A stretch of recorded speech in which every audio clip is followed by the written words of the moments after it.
Эгерде сиз өзүңүздөгү сыйкыр жана көз тийүүнүн айырмасын билгиңиз келсе, анда бул Фалак сүрөсү менен өзүңүзгө диагноз коюңуз. Себеби Фалак жана Нас сүрөсү пайгамбарыбыз саллаллаху алейхи вассалам өзү сыйкыр менен ооруганда түшкөн сүрөлөр. Ошондуктан Фалак сүрөсүнүн кээ бир аяттары менен сиздеги сыйкырдын жана көз тийүүлөрдүн айырмаларын аныктасак болот.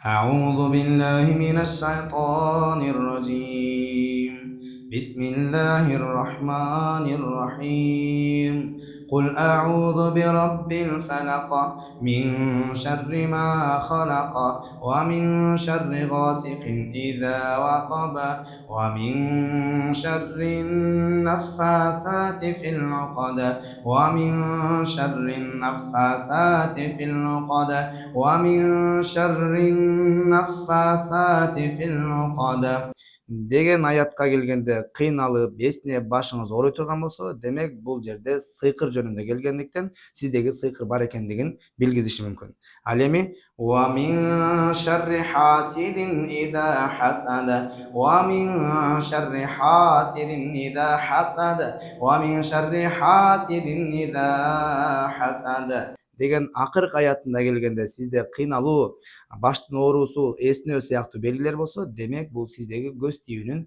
бар экендигинен кабар бериштиги мүмкүн болот. Жана ошондой эле ушул аяттарды кайра-кайра көп кайталоо менен сиз өзүңүздөгү сыйкырды, көз тийгенди дагы тазаласаңыз болот.